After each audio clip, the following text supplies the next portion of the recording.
Good morning Telangana. నేను సంగప్ప. పత్రికల్లో వచ్చినటువంటి ముఖ్యమైన వార్తలు చూసినట్లయితే నిన్న సీఎం కేసీఆర్ నిజామాబాద్ జిల్లా టూర్లో ఉన్నారు. ఆ టూర్లో భాగంగా నిన్న ఆ జిల్లా అభివృద్ధి పనులను సమీక్షించారు.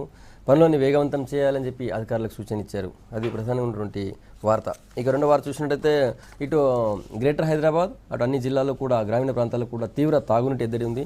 పత్రికలన్నీ కూడా కొన్ని పత్రికలు ఏమో గ్రామీణ ప్రాంతాలకు సంబంధించి, కొన్ని పత్రికలు హైదరాబాద్ సంబంధించినటువంటి తాగునీటి ఎద్దడిపైన మెయిన్ బ్యానర్గా న్యూస్ తీసుకున్నాయి. ఇంకో వార్త చూసినట్టయితే తుమ్మిడిహెట్టి దగ్గర గరిష్ట నీటి లభ్యత ఉంది, అక్కడ కడితేనే ఖర్చు తక్కువైతుందని చెప్పి రిటైర్డ్ ఏఎన్సీ హనుమంతరావు నిన్న చెప్పారు. అది కూడా పత్రికలను కూడా ప్రధాన శీర్షికను తీసుకున్నాయి. ఈ ప్రజెంటేషన్కి సంబంధించి సీఎం ఇచ్చినటువంటి ప్రజెంటేషన్ చాలా బాగుందని చెప్పి అటు సోషల్ మీడియాలో, తర్వాత మాజీ సీఎం నాదెండ్ల భాస్కర్రావు ప్రశంసించారు. ఇంజనీర్లు కూడా చాలామంది బాగుందని చెప్తున్నారు. అయితే ప్రతిపక్షాలు మాత్రం ఆ ప్రజెంటేషన్లో మాకు మాట్లాడే అవకాశం లేనప్పుడు మేమెందుకు ఉండాలి, అందుకే బయటకు వచ్చని చెప్తున్నారు. ప్రజెంటేషన్ అంతా ఒక ఫార్స్ అని చెప్పి అటు ప్రతిపక్షాలు అంటున్నాయి. ఇది ప్రధానమైన వార్త. ఇంకొక వార్త, చిన్నారి పెళ్లి కూతురు అనేటువంటి సీరియల్లో బాగా ప్రేక్షకులను ఆకట్టుకున్నటువంటి నటి ప్రత్యూష నిన్న ముంబైలో ఆత్మహత్య చేసుకున్నారు. అది కూడా ఒక వార్త ఉంది. ఈ అంశాలపై చర్చించేందుకు స్టూడియోలో టీఆర్ఎస్ నుంచి డాక్టర్ రాకేష్ కుమార్, తర్వాత బీజేపీ నుంచి ప్రకాష్ రెడ్డి గారు మనతో ఉన్నారు. ప్రకాష్ రెడ్డి గారు, సీఎం ఇచ్చిన ప్రజెంటేషన్ మీద సోషల్ మీడియాలో అంత బాగా ప్రచారం అవుతుంది. తర్వాత అటు ఇంజనీర్లు అధికారులు, అంటే గవర్నమెంట్లో ఉన్నటువంటి చాలామంది ఇంజనీర్లు కూడా నిన్న బాగా చేశారు, మాకు తెలియని విషయాలు కూడా చాలా చెప్పారు సీఎం చెప్తున్నారు. ప్రతిపక్షాలు ఏమో, అంటే బీజేపీ పాల్గొన్నప్పటికీ వేరే పక్షాలు పాల్గొనలేదు. కాంగ్రెస్ పార్టీ, బీజేపీ టీడీపీ పాల్గొనలేదు. ఎట్లా చూస్తారు ఓవరాల్గా ఆ ప్రజెంటేషన్ మాత్రం చాలా బాగున్నారు సార్. మంచి, నేను నిన్న కూడా కామెంట్ చేసిన, అది బాహుబలి సినిమా లాగా చాలా బ్రహ్మాండమైన గ్రాఫిక్స్ ఉన్నాయి, బ్రహ్మాండమైన డిజైన్ ఉంది, చాలా విషయాలు కూడా అందులో చెప్పడం జరిగింది. దాంట్లో వేరే ఆలోచన ఏం లేదు. బట్ మేము కూడా చాలా స్పష్టంగా అసెంబ్లీలో ఉండాలి, ముఖ్యమంత్రి గారు ఎవరు చెప్పినా వినాలి, మన స్పందన చెప్పాలి తప్ప పారిపోయి పలాయన వాదం కరెక్ట్ కాదు. ప్రతిపక్షాలు, ప్రభుత్వం రియాలిటీ అంటే ప్రభుత్వం ఉంది, అక్కడ ప్రభుత్వం చెప్పేది వినాల్సిందే తప్పకుండా. మన కామెంట్స్ మనం చెప్పాల్సిందే తప్ప మనం బైకాట్ చేయడం వల్ల తెలంగాణ ప్రజలకు వచ్చే ఒరిగేది ఏమి లేదన్నట్టు మా భావన. ఎందుకంటే ఉండకపోతే పలాయనం చిత్తగించినట్టు. తప్పకుండా ఉండాలి, వినాలి, లోపట్నే వినాలి. శాసనసభ్యుడిగా వాళ్ళకు ఉండే హక్కు అది. శాసనసభలో శాసనసభ్యుడిగా అది ప్రజెంటేషన్ ఇచ్చిండా, తప్పు ఇచ్చిండా, కరెక్ట్ ఇచ్చిండా, ఈ చర్చలో పోవాల్సిన అక్కర్లేదు. అందరం ఒప్పుకున్నాం, స్పీకర్ ఒప్పుకున్నాడు. స్పీకరు ఆ యొక్క హౌస్కి ఆయన చీఫ్ కాబట్టి ఆయన అవకాశం ఇచ్చిండు ముఖ్యమంత్రికి. ఆయన చెప్తున్నాడు, మనం వినాలి, విన్న తర్వాత మన అభిప్రాయాలు మనం చెప్పాలి. అది అవసరమైతే రియాక్ట్ కావాలి, తప్పకుండా విమర్శించే అధికారం మాకుంది, చేస్తారు కూడా. అందుకోసమే అసెంబ్లీ హౌస్లో ఉన్నారు, మా వాళ్ళు మొత్తం విన్నారు. విన్న తర్వాత మా స్పందన కూడా చాలా స్పష్టంగా చెప్పడం, మొన్న కూడా చెప్పడం జరిగింది, నిన్న లక్ష్మణ్ గారు ప్రెస్ కాన్ఫరెన్స్ కూడా చెప్పడం జరిగింది. అవకాశాలు మేము మా సలహాలు కూడా ఇస్తాం, అవసరమైతే విమర్శలు కూడా చేస్తాం ఈ విషయంలో. అంతకంటే వేరే ఆలోచన లేదు. మేము ఎన్ని రోజులు అనుమానాలన్నీ తీరిపోయినాయి అనుకోవచ్చా? రిలీజన్ పైన చాలా అనుమానాలు ఉండేవి, ఇవన్నీ వీటిపైన విమర్శలు కూడా వచ్చాయి. తీరలేదా? అనుమానాలు తీరలేదు. మేము స్టడీ చేస్తున్నాం దాన్ని ఇంకా కూడా. అంటే వారు ఇచ్చినటువంటి గంట సేపట్లో 5 నిమిషాలు 10 నిమిషాల్లో మాకు 3 గంటలకు మామూలుగా ప్రోగ్రామ్ అయిపోయింది. ఆయన స్పీచ్ 3 గంటలకు అయిపోయింది ముఖ్యమంత్రి గారు. 4 గంటల లోపల మాకు సలహాలు ఇవ్వడం, అప్పుడు భోజనం కూడా చేయాల్సి వచ్చింది. ఆ 3-4 మధ్యలో హాఫ్ అన్ అవర్ భోజనం కూడా అయిపోయింది. బయటకు వచ్చి భోజనం చేసి మళ్ళీ ఇప్పుడు వచ్చి హాఫ్ అన్ అవర్లో మేము విశ్లేషణ చేయడానికి కూడా అవకాశం లేదు. ఎందుకంటే ఉన్నటువంటి టోపోగ్రఫికల్గా అక్కడున్న పరిస్థితిని ఏందనేది. అయితే మేము భారతీయ జనతా పార్టీగా మేము గత 20-25 సంవత్సరాల నుంచి గోదావరి నది జలాలను పూర్తి స్థాయిలో తెలంగాణకు వినియోగించుకునే విషయంలో అనేక సార్లు పవర్ పాయింట్ ప్రజెంటేషన్ పెట్టినాము. ఎన్డీఏ ప్రభుత్వం అప్పుడున్నప్పుడు కూడా మేము హైదరాబాద్లో చాలాసార్లు సెమినార్లు పెట్టినాము. కాబట్టి మాకు కొంత అండర్స్టాండింగ్ ఉంది. కాబట్టి మా రియాక్షన్ ఖచ్చితంగా నేను లక్ష్మణ్ గారు ప్రెస్ కాన్ఫరెన్స్ చెప్పాడు. తర్వాత రాబోయేటువంటి ఒక వారం 10 రోజుల్లో మేము చాలా స్పష్టంగా మొత్తం ప్రోగ్రామ్ మీద రాష్ట్ర ప్రభుత్వం తీసుకుంటున్నటువంటి గోదావరి నదీ జలాల యొక్క సద్వినియోగం విషయంలో మా అభిప్రాయాలు చెప్తాం, మా విమర్శలు కూడా చెప్తాం, మా సలహాలు కూడా ఖచ్చితంగా చెప్తాం. రైట్.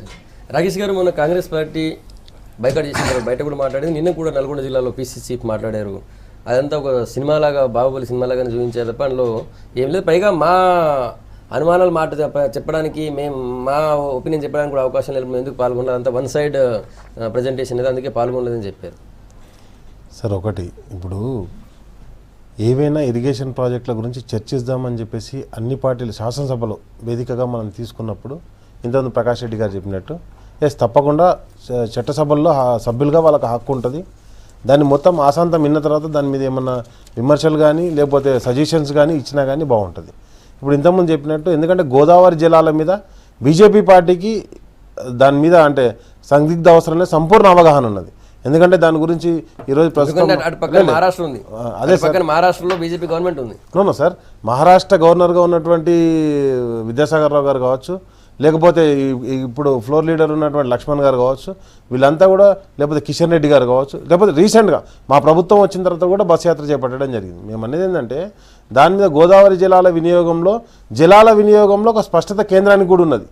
నదుల అనుసంధానం గురించి కావచ్చు, లేకపోతే ఎట్లా వాటర్ స్టోరేజ్ డెవలప్మెంట్ చేసుకోవాలని రీసెంట్ బడ్జెట్లో కూడా రూరల్ వాటర్ అంటే గ్రౌండ్ వాటర్ ఇంప్లిమెంట్ ప్రోగ్రామ్కు బడ్జెట్లో కూడా అలొకేషన్ చేయడం జరిగింది. కాబట్టి నేను అనేది ఏంటంటే బీజేపీ పార్టీకి సంపూర్ణ అవగాహన ఉంది కాబట్టి దాంట్లో అంటే వాళ్ళు చెప్పే సూచనలు తీసుకోవడానికి కూడా ప్రభుత్వం సిద్ధంగా ఉందని చెప్పేసి ముఖ్యమంత్రి గారు చెప్పడం జరిగింది. ఒకటి. నెక్స్ట్ వచ్చేసి ఈరోజు కాంగ్రెస్ పార్టీ విమర్శించినప్పుడు జలంగం వెంగళరావు గారు ముఖ్యమంత్రిగా ఉన్నప్పుడు 74లో ఒక అగ్రిమెంట్ చేసుకోవడం జరిగింది మహారాష్ట్రతో. పెన్గంగ కావచ్చు, కొరటాల కావచ్చు, లోయర్ పెన్గంగ కావచ్చు, అప్పటి నుండి ఇప్పటి వరకు కూడా ఆ ప్రాజెక్టులన్నీ కూడా వాటిని అంటే సాగతిత కార్యక్రమాలు జరుగుతున్నాయి కానీ ఎక్కడ ప్రాజెక్టులు కూడా కంప్లీట్ చేయలేదు. అదేవిధంగా అంతకుముందు కేంద్రంలో ఉన్నప్పుడు, మహారాష్ట్రలో ఉన్నప్పుడు 10 సంవత్సరాలు ప్రభుత్వంలో ఉండి కూడా ప్రాజెక్టు ఏదైతే అప్పుడున్నటువంటి ముఖ్యమంత్రి గారు మొబిలైజేషన్ అడ్వాన్స్లు ఇచ్చేసి కెనాల్స్ తవ్వడం జరిగింది తప్పితే ప్రాజెక్టు గురించి, ప్రాజెక్టు అలొకేషన్ గురించి, లేకపోతే ప్రాజెక్టు కన్స్ట్రక్షన్ గురించి ఎక్కడ కూడా చర్చ జరగలేదు. నెక్స్ట్ వచ్చేసి అక్కడ వాటర్ అవైలబిలిటీ ఇప్పుడు ఏదైతే మనం చెప్తున్నామో హైడ్రాలిక్ అంటే వాటర్ అవైలబిలిటీ ఆఫ్ వాటర్, ఎంత డెప్త్ వాటర్ అవైలబిలిటీ ఉంటుంది, రెయిన్ఫాల్ ఎంత, ఇవన్నీ కూడా పర్టికులర్ క్యాలిక్యులేషన్లో అవి తీసుకొని దాని గురించి ఎక్స్ప్లెయిన్ చేయడంలో మిస్టేక్ జరిగింది. నెక్స్ట్ తుమ్మిడి హడ్డి దగ్గర ఏదైతే వాటర్ అవైలబిలిటీ ఎక్కువ ఉంటుందని చెప్పేసి రిటైర్డ్ ఈఎన్సీ హనుమంతరావు గారు చెప్పారు అన్నట్టు. ఎస్, తప్పకుండా వాటర్ అవైలబిలిటీ ఉంది, కానీ అక్కడ ముంపు కూడా ఎక్కువ ఉన్నది. మహారాష్ట్ర ప్రభుత్వం అక్కడ కూడా ఇంతకుముందు అంటే ఈరోజు మహారాష్ట్ర ముఖ్యమంత్రిగా ఉన్నవాళ్ళు అంటే ఫెర్నాండిస్ గారు, ఆయన కూడా ఉద్యమం చేయడం జరిగింది. ఎందుకంటే ఆయన సొంత జిల్లా చంద్రపూర్ జిల్లా. కానీ అదే ప్రాజెక్టును మనం తీసుకోవాల్సింది ఏంది, వాటర్ మనకు కావాలి. మన లక్ష్యం ఏంది, నీళ్లు డ్రాప్ చేసుకోవాలి. ఆ నీళ్లు తీసుకొని తుమ్మిడేటి దగ్గరనే తీసుకోవా అనేది మూర్ఖమవుతుంది. నెక్స్ట్ వచ్చేసి అదే వాటర్ అవైలబిలిటీ కాళేశ్వరం దగ్గర కూడా ఉంది. కాళేశ్వరం దగ్గర ఉంది కాబట్టి మనం లక్ష్యం ఏంది, నీళ్లు తీసుకోవడం. ఆ నీళ్లు తుమ్మిడేటి దగ్గర తీసుకుంటుంది, కాళేశ్వరం దగ్గర తీసుకుంటుంది. ఈ డిఫరెన్స్ నేను అనేది ఏంటంటే అవైలబిలిటీ ఆఫ్ వాటర్ తుమ్మిడేటి దగ్గర నుంచి అలా ఎక్కడికి వస్తున్నాయి. ఏదైతే ప్రాణహిత ఉన్నదో ప్రాణహిత అనేది వచ్చేసి కలిసేది గోదావరిలోనే, మనం అదే కాళేశ్వరం దగ్గర కడదామంటున్నాం. అండ్ నెక్స్ట్ వచ్చేసి ఎంతసేపు ఈ 152 148 ఎక్కడ కానీ 152 మీద మీ దగ్గర మీరు ప్రభుత్వంలో పనిచేశారు. ఎప్పుడైతే జలగం వెంగళరావు గారు కాలం నుంచి కిరణ్ కుమార్ రెడ్డి వరకు 2 సార్లు ముఖ్యమంత్రితో కలిశారు కదా, మీ దగ్గర క్లారిటీ ఉంటే 152 మీటర్స్ మీద ఆ 152 మీటర్స్ మీరు ఎక్కడన్నా అగ్రిమెంట్ చేసుకుంటే అగ్రిమెంట్ ఒకసారి బయట పెట్టండి కాంగ్రెస్ పార్టీగా.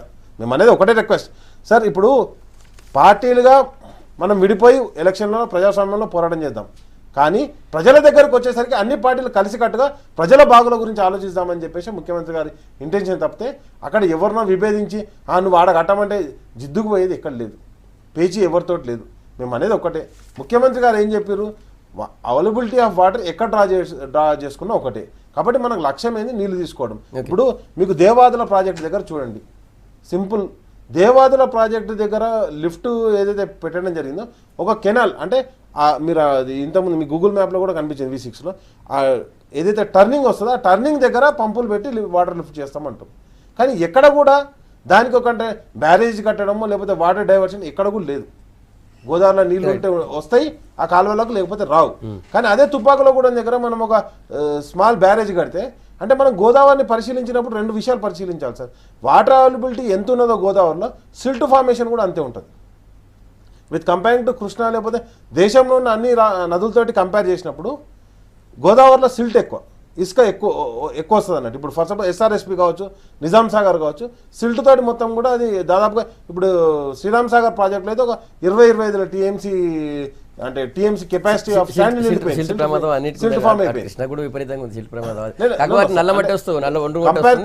దీంతో కంపేర్ చేస్తే దీంట్లో కూడా మడ్ వస్తుంది. కృష్ణాలో మీకు మడ్ వస్తుంది. మనకు 2010లో చూడడం జరిగింది జోగులాంబ టెంపుల్ మడ్లో ఎట్లా మునిగిపోయింది.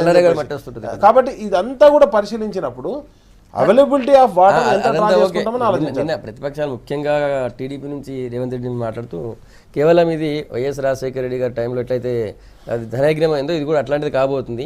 అప్పుడు ఎవరైతే ఆయనకు సలహా ఇచ్చారో మంత్రి కూడా ఏదో వర్డ్ వాడారు ఆయనే మళ్ళీ ఇప్పుడు ఈయనకు సలహా ఇస్తున్నారని ఇండైరెక్ట్గా కేవీపీ రామచంద్రరావుని ఉద్దేశించి అన్నారు ఆయన. ఇప్పుడు సరే ఆయన మాట్లాడిన మాంత్రికుని గురించి మాట్లాడినప్పుడు మరి అక్కడ ప్రతిపక్షం పార్టీ కూడా మీ ఏది కేంద్ర నాయకుడు రాష్ట్ర నాయకుడు ఆ రాష్ట్ర ముఖ్యమంత్రి కూడా అదే మాంత్రికునితో తిరుగుతుండని చెప్పేసి అక్కడ ప్రతిపక్షం కూడా విమర్శ చేస్తుంది ఒకటండి.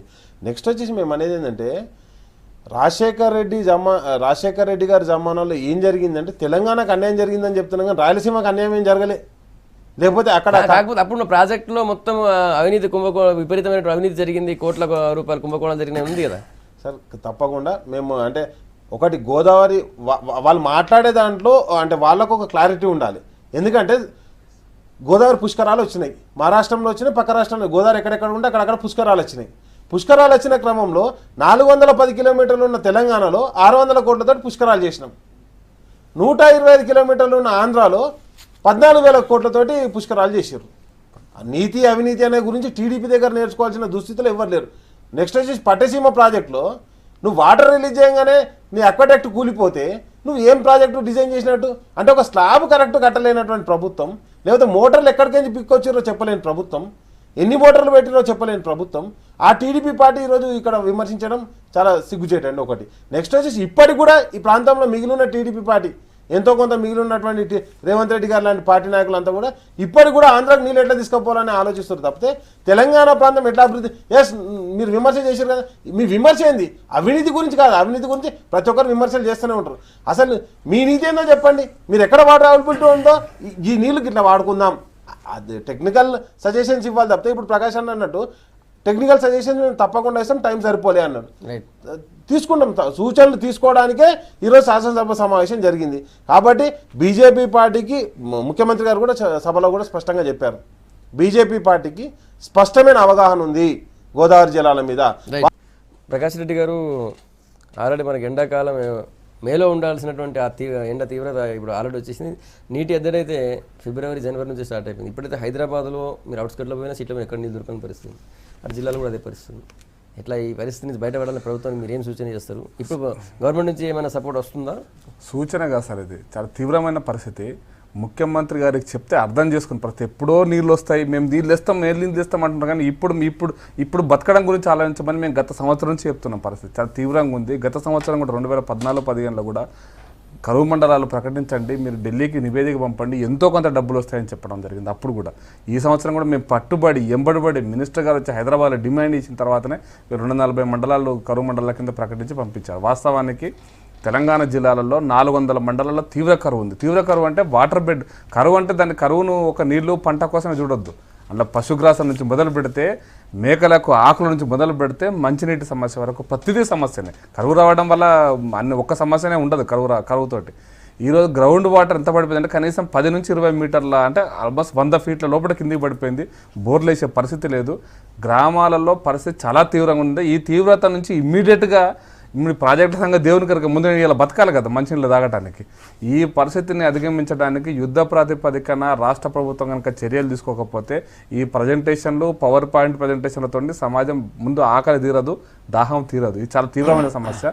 ఈ విషయంలో మేము చాలా స్పష్టంగా కేంద్రం దగ్గర కూడా ప్రభుత్వం ఎలాంటి చర్యలు తీసుకోలేదంటున్నారా? ఏం తీసుకోలేదు, నిజానికి ఏమీ తీసుకోలేదు. This is my comment on record I'm telling. ఇప్పటిదాకా రాష్ట్ర ప్రభుత్వం కరువు విషయంలో ఎటువంటి చర్యలు తీసుకోలేదని మా ఆరోపణ. ఈవెన్ కేంద్రం కూడా దాంట్లో కేంద్రం ఇచ్చినటువంటి నివేదికలో 4 రకాల చర్యలు తీసుకోవాలని చాలా స్పష్టంగా చెప్పింది.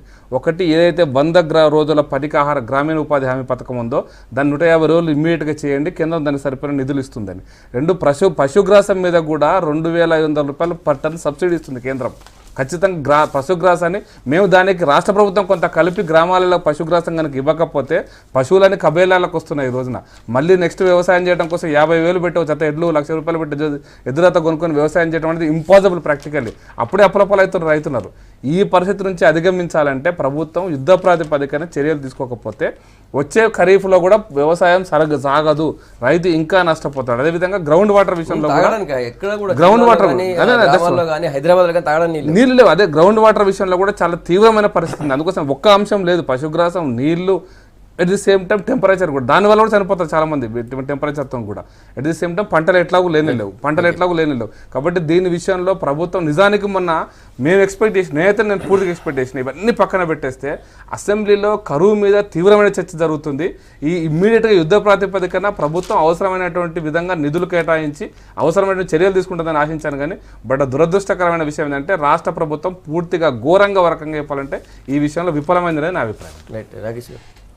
ఎక్కడికక్కడ ఏదైతే ఈరోజు తెలంగాణ ప్రాంతమే కాకుండా భారతదేశం కావచ్చు ప్రపంచం మొత్తంలో ఎన్లోని ప్రభావంతో మొత్తాన్ని కూడా వర్షాలు పడకుండా భూమి మీద పడాల్సిన వర్షాలన్నీ సముద్రంలో పడడం ద్వారా కొంత ఎన్విరాన్మెంట్ సమతుల్యత లోపించిందని చెప్పేసి ప్రపంచ శాస్త్రజ్ఞులు అందరూ కూడా చెప్పడం జరుగుతుంది.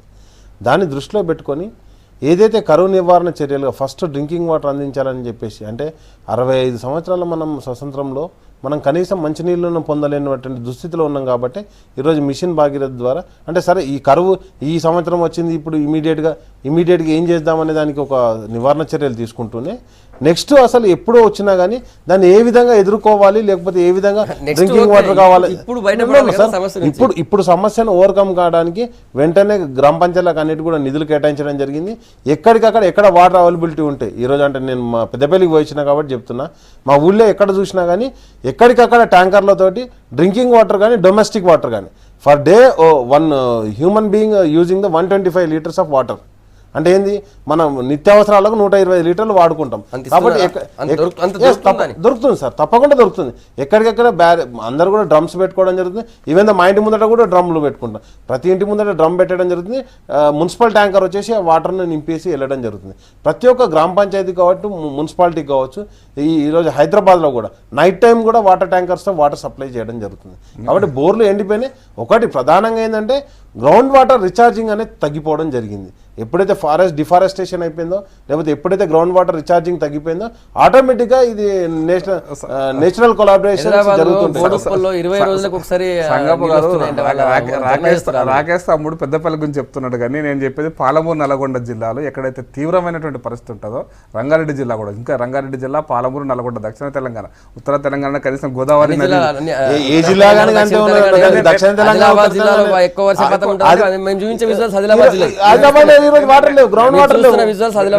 రెండు కిలోమీటర్లు పోతున్నారు వాళ్ళు మంచిగా తెచ్చుకోవడానికి 2 కిలోమీటర్లు 4 కిలోమీటర్లు ఏ స్థాయికి పోయిందంటే ఆదిలాబాద్ జిల్లా ఒక సంఘటన చెప్తారు. టాయిలెట్ కడుక్కోవడానికి ఫుల్ చెంపొద్దు హాఫ్ చెంప తీసుకపోతే నీళ్ళు అయిపోతాయనేటువంటి సిచ్యువేషన్ వచ్చింది కడుక్కోవడానికి కూడా. ఈ స్థితి ఆదిలాబాద్ జిల్లాలో ఉంది. ఈవెన్ నల్లగొండ మహబూబ్నగర్ అయితే ఇంకా తీవ్రంగా ఉంది. తీవ్ర అంటే అక్కడ సాధారణమైనటువంటి వాటర్ బిడ్ ఎప్పటి నుంచో పడిపోయింది. అది ఇంకా తీవ్రమైన పరిస్థితి ఉంది. ఇది పెద్దపల్లి గురించి కాదు బట్ ప్రభుత్వం ఇవన్నీ పక్కన పెట్టేసి అంటే నేను ఒక గ్రామ పంచాయతీ ఎగ్జాంపుల్ చెప్పిన ఒక మున్సిపాలిటీ నేను అనేది ప్రతి మున్సిపాలిటీలో అదే చర్యలు జరుగుతున్నాయి. ఒకటేంటంటే గ్రామాల్లో ఏం జరుగుతుంది అనేది సరే మీరు ఇక్కడ ఉండి నేను మా ఊరికి వచ్చినా కాబట్టి నేను మా ఊరి గురించి చెప్పిన నేను ఏ ఊరికి పోయినా కానీ అదే పరిస్థితి ఉంది. కాబట్టి ఎక్కడికక్కడ మున్సిపాలిటీలు గ్రామ పంచాయతీలు అంతటా కూడా ట్యాంకర్స్ తోటి వాటర్ సప్లై చేసే పరిస్థితి ఉంది. దానికి ఆర్డబ్ల్యూఎస్ ఇంజనీర్లు అందరూ కూడా కృషి చేయడం జరుగుతుంది. నేను ఒక చిన్న ఎగ్జాంపుల్ చెప్తాను. మా ఊర్లో ఆల్మోస్ట్ ఒక 1000 మేకలు గొర్రెలు ఉంటాయి. 1000 మేకల గొర్రెలకి బోర్లతో ట్యాంకర్లతో నీళ్ళు సరిపోవు. ఖచ్చితంగా ఎక్కడో అక్కడ మోటార్ పెట్టాల్సిందే. బోర్లో కనీసం కాలువల నీళ్లు సాగాల్సిందే, అవి తాగాల్సిందే నీళ్ళు. గొర్రెలు ట్యాంకర్ నీళ్ళతో డబ్బా నీళ్ళతో తాగావు గొర్రెలు 1000 గొర్రెలు మా ఊర్లో చిన్న గ్రామంలో 1000 గొర్రెలు ఉంటాయి. 1000 కాబట్టి 500-600 ఇప్పుడు అమ్ముకున్నాక 500 మిగిలితే వాటికి నీళ్ళు అడవిలోనో బావుల దగ్గర దొరకాలి కదా, ఇక్కడ దొరకవు కదా. ఊళ్ళలో మంచినీళ్ళ ఇష్యూ కాదు అది. అక్కడ కూడా నీళ్ళు లేవనేది చాలా తీవ్రమైన సమస్య. మా ఊర్లో ఒకప్పుడు మోట్ల కాలంలో 500 మనుషులకు నీళ్ళు ఎట్లా సప్లై చేస్తున్నామని నేను చెప్తే మీరు మనుషులు పక్కన పెట్టారు గొర్రెలకు మేకలకు మాట్లాడదామని అంటే మీరు విమర్శించాలన్న ఒక మోటోతోటి విమర్శించడం కాకుండా అందరిని ఆదుకోవడానికి ప్రభుత్వం సిద్ధంగా ఉంది. ప్రభుత్వం చేసే చర్యలు ఏం లేవు. మేకలను గొర్రెలను కూడా కొట్టుకొచ్చి ట్యాంకర్లలో కూర్చుని పెట్టలే కాలువలను ఎవరు పోయలేరు కదా. తప్పకుండా సార్ నేననే పాయింట్ ఏంటంటే ఈ రోజున మంచినీటి వ్యవస్థలో కొంత మనం చేయగలిగినా కూడా యుద్ధ ప్రాతిపదికన ప్రభుత్వం కనుక ఇవి చేయకపోతే గ్రామీణ వ్యవస్థ పూర్తిగా దెబ్బతింటుంది అనేది నా అభిప్రాయం సార్. నేను చెప్పాలనుకున్న పాయింట్ ఏంటంటే గొర్రెలు అనేది నేను ఎగ్జాంపుల్గా చెప్పినాను. బట్ పశువులకు కూడా నీళ్ళు కావాలి. గ్రామీణ ప్రాంతాల్లో ట్యాంకర్స్ తోటి నీళ్ళు సరిపోవు. దీనికోసమని ప్రభుత్వం యుద్ధ ప్రాతిపదిక నిర్ణయాలు తీసుకోవాల్సిందే. ఇది చాలా టాపిక్, అసలు మిగతా అన్ని పక్కన పెట్టేసి అవైలబిలిటీ ఆఫ్ వాటర్ లేవని మీరే చెప్తారు, యుద్ధ ప్రాతిపదికన చర్యలు తీసుకోవాలని మీరే చెప్తారు. అంటే ప్రభుత్వం, నేను అనేది ఏంటంటే ప్రభుత్వం ఎన్ని చర్యలు ఈ రోజు మీరు నాగార్జున సాగర్ లో తీసుకున్నా కానీ శ్రీశైలం తీసుకున్నా కానీ డెడ్ స్టోరేజ్ వాడుకోవాల్సిన దుస్థితిలో ఉన్నాం మనం. అవన్నీ దృష్టిలో పెట్టుకోవాలి. హైదరాబాద్ లో వాటర్ ట్యాంకర్లకు నీళ్ళు లేవు, ప్రైవేట్ వాటర్ ట్యాంకర్లు ఇక్కడ నీళ్ళు బోర్లను ఎండిపోయినాయని చెప్పి అటు షాద్ నగర్ లేకపోతే అటు సంగారెడ్డి ఆవరణలో పోయి తీసుకొచ్చి పోస్తున్నారు కదా ప్రైవేట్ వాళ్ళు. అది 1000 రూపాయలకి ఇచ్చే 3000 4000 ఇస్తున్నారు. ఓకే, అట్లా గవర్నమెంట్ ఆ విధంగా ఇంకేదైనా చేస్తుందా? ఎక్కడి నుంచి తప్పకుండా ఎక్కడెక్కడైతే బోర్ అవైలబిలిటీ ఉంటుందో సార్, గ్రామ పంచాయతీల్లో లేకపోతే మున్సిపాలిటీలో జరిగే సంఘటన ఏంటంటే ఎక్కడైతే బోర్ అవైలబిలిటీ ఉంటుందో ఆ బోర్ను గవర్నమెంట్ పర్చేజ్ చేస్తుంది, లీజుకు తీసుకుంటుంది. లీజుకు తీసుకొని ఆ బోర్ వాడుకున్నందుకు వాళ్ళకి అమౌంట్ పే చేస్తుంది. అదే విధంగా ట్యాంకర్స్ ఎవరైతే ప్రైవేట్ ట్యాంకర్స్ పెడతారో, ఒకవేళ ఆ బోర్ వల్లే మేము ప్రైవేట్ ట్యాంకర్స్ కూడా పెట్టగలుగుతామంటే వాళ్ళకి కావాల్సిన బిల్లులు కూడా కాంగ్రెస్ కొనగల మహేష్ వచ్చారు అధికార ప్రతినిధి మహేష్ గారు. తాగునీటి ఎద్దడికి సంబంధించి తీవ్రంగా ఉన్నటువంటి పరిస్థితుల్లో ప్రభుత్వం అన్ని చర్యలు తీసుకుంది అని చెప్పి రాకేష్ గారు అంటున్నారు. మీకేమనిపిస్తుంది? తాగునీటి ఎద్దడిని ఎదుర్కోవడానికి కానీ ఈ రాష్ట్రంలో ఏర్పడిన తీవ్ర కరువు సమస్యను ఎదుర్కోవడానికి కానీ ప్రభుత్వ యంత్రాంగమో ప్రభుత్వం తీసుకున్న చర్యలు శూన్యం. అన్ని చర్యలు తీసుకుందనే మాట నిన్న ఇవాళ ముంచట. కానీ సెప్టెంబర్ ఎప్పుడు కూడా మనకు కరువు ఎప్పుడు ప్రకటించబడుతుంది? సెప్టెంబర్ 31వ తారీఖు వరకు మనకు డిక్లేర్ అయిపోద్ది. కొన్ని మండలాల్లో 20% కూడా వర్షపాతం నమోదు కాలే. కొన్ని మండలాల్లో బాగా పంటలు పండి గతంలో పండిన మండలాల్లో 50% వర్షపాతం నమోదు కానప్పుడే మనం నిర్ణయం తీసుకోవాలి. రాబోయే పరిస్థితులు చాలా దుర్భరంగా ఉంటాయి, తీవ్రమైన కరువు సమస్యలు ఉంటాయి అనేది ఒక ప్రొజెక్షన్ అవసరం గవర్నమెంట్కి. ఆ ప్రొజెక్షనే కనుక ఉండి గత పోయిన 2 సార్లు కరువు మండలాలు ప్రకటించాలి, ఈసారి ప్రకటించారు. ప్రకటించిన దానికి అనుగుణంగా కేంద్రం 2500 కోట్లు ఏదో అడిగినట్టున్నారు. 3000 కోట్లు అడిగారు. తర్వాత దాని అంచనాలు పెంచారు. యాక్చువల్గా కేంద్రం నుంచి వచ్చినటువంటి ఆ కరువు అంచనా బృందానికి మా పార్టీ తరఫున కోదండరెడ్డి గారు నేను డెలిగేషన్ వెళ్ళినాం. వాళ్ళని కలిస్తే వాళ్ళు అంటారు, మీ ప్రభుత్వం అడిగేదానికంటే ఫీల్డ్లో ఇంకా ఎక్కువ కరువు ఉంది. అంటే ఒక 5000 కోట్ల వరకు మీరు అడగాల్సింది, సరే ఈ అమౌంటే తక్కువ, వీళ్ళు స్ట్రాంగ్లీ రికమెండ్ అని వాళ్ళు రిపోర్ట్లో కూడా అదే రాసి ఉన్నారు కేంద్రానికి. కేంద్రం ఇచ్చిన సాయం ఏందో మనం అందరం చూసినాం. ఇమీడియట్ రిలీఫ్ కింద 102 కోట్లు ఇచ్చి అనౌన్స్ చేసినారు. మన దానిలో ఎంత వచ్చింది అనేది ప్రభుత్వ ప్రతినిధులు చెప్పాలి. కానీ రాష్ట్ర ప్రభుత్వం కేంద్రం 600 కోట్ల అవి అనౌన్స్మెంట్ వరకే సార్.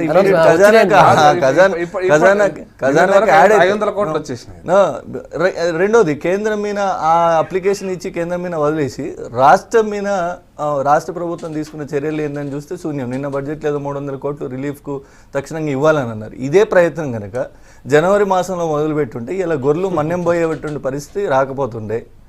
మా గ్రామము లోయర్ మానేడ్ ఆనుకొని మా భూములు మునిగినాయి. ఎప్పుడు కూడా ఎంత కరువు వచ్చినా లోయర్ మానేడ్ ఆనుకొని కొంత పచ్చగడ్డి ఉంటుండే. ఈరోజు మా ఊరు నుంచి కూడా ఎస్ఆర్ఎస్పి కిందకి మన్యం పోయే యాదవులు అంటే గొర్రెలను పెంచుకునే వాళ్ళందరూ మన్యం పోయేటువంటి పరిస్థితులు ఉన్నాము. అంటే మన చర్యలు ఏమున్నాయి అనేది మరి ప్రభుత్వ ప్రతినిధులు తాగునీటి పరిస్థితులు ఖచ్చితంగా. రెండోది తాగునీటి అవసరాల కోసం ఇప్పటివరకు మనం తీసుకున్న చర్యలు ఏంది? బోర్లు అన్నీ ఎత్తిపోయినాయి సార్. బోర్లను మేము ఉన్న దగ్గర వాడుకుంటున్నాము, పంటలు ఎట్లాగూ లేవు, బోర్లు ఎత్తిపోయినాయి. వాటికి ప్రత్యామ్నాయంగా మీరు ఏం చేయాలి? ఉన్న వాటిని హైర్ చేసుకొని ఎన్నటి నుంచి స్టార్ట్ చేసినారు ఈ ప్రాసెస్. ఈరోజు 45 డిగ్రీలు మార్చి స్టార్ట్ కాకముందే ఫిబ్రవరి ఎండింగ్లోనే రీచ్ అయింది టెంపరేచర్. కాబట్టి అక్కడ ఉన్నటువంటి తాగునీటి అవసరాల కోసం నీటి లభ్యత తగ్గినప్పుడు మీరు అప్పుడు చర్యలు ప్రారంభించుంటే ఈరోజు కటకట ఉండకపోతే కొంత రిలీఫ్ ఉంటుండే. ఈరోజు అట్లాంటి చర్యలు అయితే ఏం కనబడతలేవు. నీటి ఎద్దడి ఉందని మీకు తెలిసి కూడా దానికి సరైనటువంటి ప్రికాషనరీ మెజర్స్ ప్రొజెక్టెడ్ అంటే ఫ్యూచర్లో తీసుకోవాల్సిన మెజర్స్ గురించి ఇంతవరకు చర్చ జరగలేదు. ఇలా బడ్జెట్ సమావేశం సందర్భంగా ప్రతిపక్షాలు నిలదీస్తూ ఉన్నాయి కాబట్టి కరువు సమస్యల మీద ఏదో ఒక ప్రయత్నం చేస్తున్నామని చెప్పుకునే దానికే తప్ప చిత్తశుద్ధి అయితే ప్రభుత్వం ఒకటండి. ఏదైతే సెంట్రల్ ఐడెంటిఫైడ్ కరువు ఏదైతే ఉన్నదో ఎక్కువ ఉన్నదో అని చెప్పేసి కేంద్రం చెప్పిందన్నా కానీ ఆ కరువు ఐడెంటిఫికేషన్కు వాళ్ళకు పారామీటర్స్ పెట్టుకోవడం జరిగింది. అది భారతదేశం మొత్తంలో ఒకటే పారామీటర్ పెట్టుకోవడం జరిగింది. కానీ ఇక్కడ మనం నార్త్ ఇండియాకు సౌత్ ఇండియా కంపేర్ చేసినప్పుడు అక్కడ మంచుతో కూడా పంటలు పండిస్తారు. ఇక్కడ మనకు మంచి పరిస్థితి లేదు. కానీ రెయిన్ఫాల్ గింత ఉంటే గిన్ని మిల్లీమీటర్ల రెయిన్ఫాల్ పడితే అది కరువు మండలం కాదు అంటారు. కానీ ఇక్కడ ఆదిలాబాద్ జిల్లాలో మనకు ఫుల్ ఫ్లెడ్జ్ రెయిన్ఫాల్ పడ్డా కానీ అక్కడ మళ్ళీ ఈరోజు కరువు ఉన్నది. అంటే నేను అనేది కేంద్రం తీసుకునేటువంటి మార్గదర్శక నిర్ణయాలను కూడా కొంత అంటే ప్లేస్ టు ప్లేస్ చేంజ్ చేయాల్సిన ఆవశ్యకత ఉంది అని చెప్పేసి ఒకటండి. నెక్స్ట్ వచ్చేసి ఏదైతే ఈరోజు చెప్తుర్రో ఎండలు కూడా 40 డిగ్రీలు మేమే కొట్టిస్తున్నామంటే దానికి మేమేం చేయలేము. మేము అనేది ఏంది, దానికి తీసుకోవాల్సినటువంటి నివారణ చర్యలు అన్నీ కూడా మా ప్రభుత్వం తీసుకుంటుంది. దాంతో ఇప్పుడు కరువు లేదు అని చెప్పేసి ఎవరు చెప్పట్లేదు. ఆ కరువును ఓవర్కమ్ కావడానికి ఏమైతే చర్యలు తీసుకోవాలో వాటి అన్నిటి కూడా ప్రభుత్వం చేపట్టడం జరుగుతుంది. కేంద్రంకు నివేదికన వేయాలి, 5,000 కోట్ల ఇస్తా అన్నారు, 6,000 కోట్ల ఇస్తా అన్నారు. వాళ్ళు ఈయనకి అంటే ఒకరికి అంటే డైరెక్ట్ రిలేషన్షిప్ ఉండదు కదా, ప్రభుత్వంతో ప్రభుత్వం ఉంటుంది. మేము 3,000 కోట్లు కావాలని చెప్పినాం, వాళ్ళు 792 కోట్లు రిలీజ్ చేస్తామని చెప్పారు. మాకు ఇప్పటికి వచ్చినాయి 500 కోట్లు. కానీ మేము అనేది ఏంటంటే ఇంకా పెంచితే దాని కరువు నివారణ చర్యలు ఏమి తీసుకోవాల్సి ఉంటాయి. కేంద్రం పక్క రాష్ట్రానికి అయితే నిజానికి ఫస్ట్ అడగగానే వాళ్ళు 1,500 కోట్లు ఇచ్చేసింది వాళ్ళకు. ఆంధ్రప్రదేశ్ లో వాళ్ళ అలయన్స్ పార్టీ కాబట్టి తప్పకుండా ఇస్తారు. కర్ణాటకలో ఎలక్షన్లు ఉన్నాయి సార్. కర్ణాటక 1900 కోట్లు ఇచ్చినారు, 1900 కోట్లు ఇచ్చారు కర్ణాటక. కర్ణాటకలో ఎలక్షన్లు ఉన్నాయి సార్. ఎలక్షన్ ఎక్కడ ఉంటే తప్పకుండా ఇస్తారు సార్. 2018 సార్ రెండు ఉన్నాయి సార్. కేంద్రం యొక్క ఈ రాష్ట్రాల మీద కేంద్రం యొక్క చిన్న చూపు ఎంత ఉందో రాష్ట్ర ప్రభుత్వం యొక్క ముందు చూపు లేకపోవడం కూడా అంతే ఉంది. గత పాలకుల ముందు చూపు లేకపోవడం వల్ల కారణమా? పోనీ ఒక్క మాట సార్, ఈ కరువును ఎదుర్కోవాలి, వానలన్నీ రావాలి, కోతులన్నీ పోవాలని హరితారం తీసుకున్నావు. కనీసం నువ్వు పెట్టిన మొక్కలన్నా కాపాడుకున్నావా? నువ్వు తాగడానికి నీళ్ళు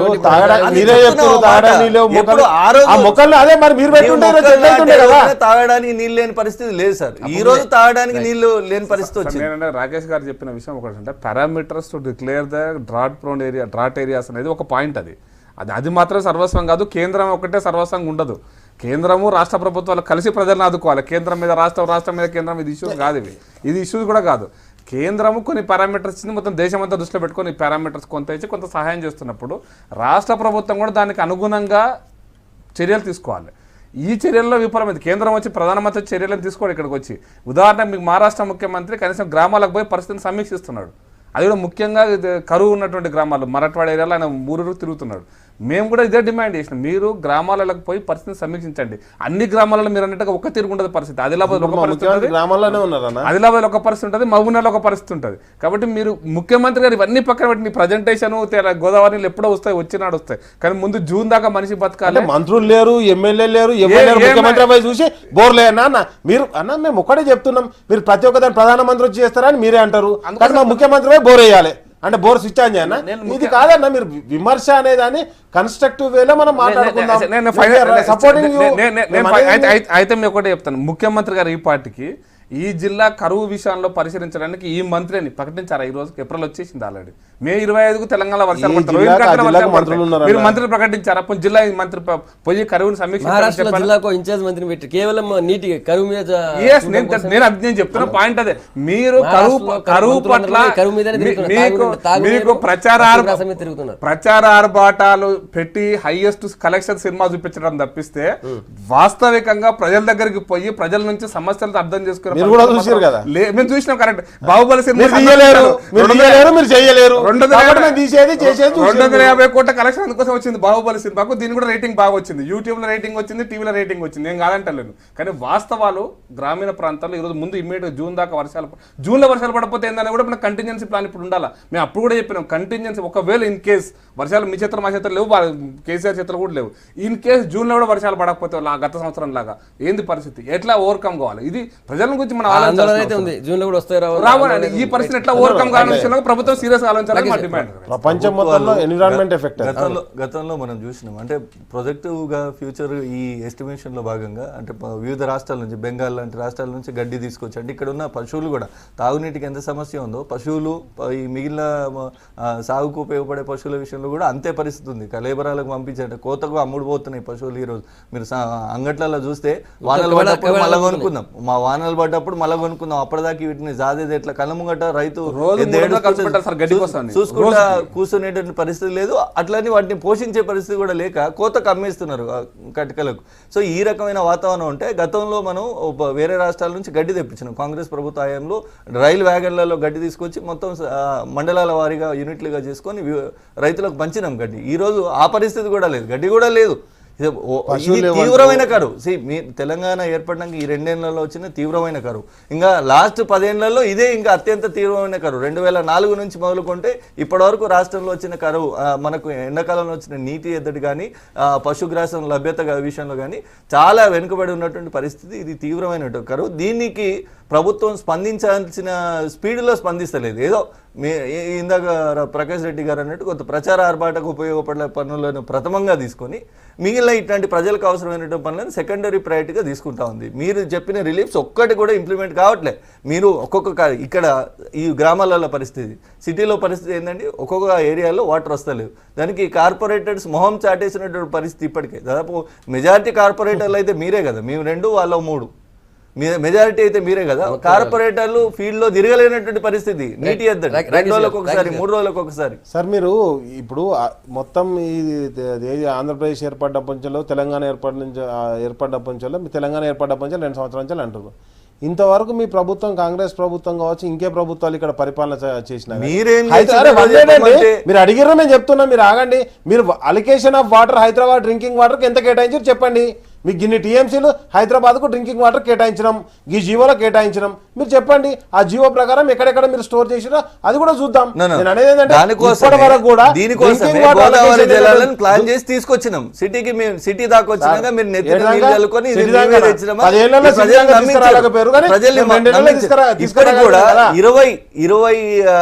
అలొకేషన్ ఆఫ్ వాటర్ ఎక్కడ పెట్టిర్రా డ్రింకింగ్ వాటర్ కు 20 బావులు ఇప్పటికి కూడా 20 బావులు దగ్గర పెండింగ్ ఉన్నాయి with all different locations. Hyderabad చుట్టుపక్కల ఈ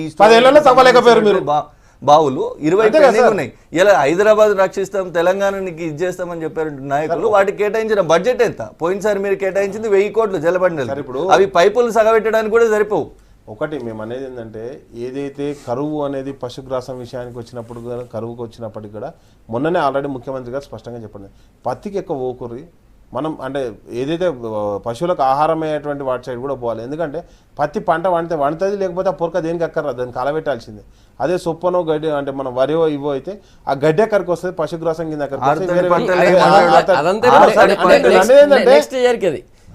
ఇప్పుడు గతంలో ఇలాంటి పరిస్థితులు వచ్చినప్పుడు వేరే రాష్ట్రాల నుంచి, పక్కన రాష్ట్రాల నుంచి గడ్డి తీసుకొచ్చిన సందర్భాలు చాలా ఉన్నాయి కదా సార్. ఇప్పుడు మహారాష్ట్రలో కరువు ఉందని మీరే చెప్పారు, కర్ణాటకలో కరువు మనం ఎప్పుడు తేలేదు. మహారాష్ట్ర నుంచి గడ్డి ఎప్పుడు వాళ్ళు మనకి ఇచ్చే స్థాయిలో ఎప్పుడు లేరు. బెంగాల్ నుంచో ఇంకా మిగిలిన ఈ కోస్టల్ స్టేట్స్, ఒరిస్సా స్టేట్స్ నుంచో ఇక్కడ నుంచి మనం గడ్డి తీసుకొచ్చాం. మహారాష్ట్ర నుంచి మహారాష్ట్ర ఆదిలాబాద్ జిల్లాలో తెచ్చుకున్నారు. ఇప్పుడు ఇక్కడ నుండి అనంతపురం కాదు సార్. నేను అనేది ఏంటంటే, మా పెద్దపల్లి రైల్వే స్టేషన్ నుంచి వెళ్ళి సొప్ప అనంతపురం జిల్లాకు పోయినప్పుడు కూడా నేను చూసిన. అంటే నేను అనేది ఏంటంటే లేదు, జరగలేదు అని చెప్పేసి అంటే నేనేం చేయలేను. కానీ నేను అనేది ఏంటంటే కరువు దేశం మొత్తంలో ఉన్నది, కరువు దేశం మొత్తంలో ఉన్నది మీరే చెప్తారు. మళ్ళీ ఇది ఆడికైనా తీసుకురావాలి, ఇడికైనా. నేను అనేది ఎక్కడి నుంచేలైనా పశువుల్ని కాపాడుకోవడం, మనుషుల్ని కాపాడుకోవడానికి, పశువుల్ని కాపాడుకోవడానికి మా ప్రభుత్వం చిత్తశుద్ధితో పనిచేయడం జరుగుతుందండి. దానికి గ్రామ పంచాయతీలకు ఆల్రెడీ నిధులు కూడా అలొకేట్ చేయడం జరిగింది. ఇష్యూ గ్రామ పంచాయతీ నిధులు కాదు, ఇష్యూ సమగ్రంగా మొత్తం తెలంగాణ విషయంలో ముఖ్యమంత్రి గారు, మంత్రులు, ముఖ్యమంత్రి అంటే ఐఎమ్ నాట్ సెయింగ్ ముఖ్యమంత్రి గారే పోతారని కాదు, మంత్రులు కూడా సమగ్రంగా ఆలోచించాలి. గ్రామ పంచాయతీ నీళ్ళు ఇస్తే మా ఊరు బోరే పడదు, నువ్వు నీళ్ళు ఇచ్చి నేనేం చేసుకోవాలి ఇప్పుడు ఉన్న పరిస్థితి.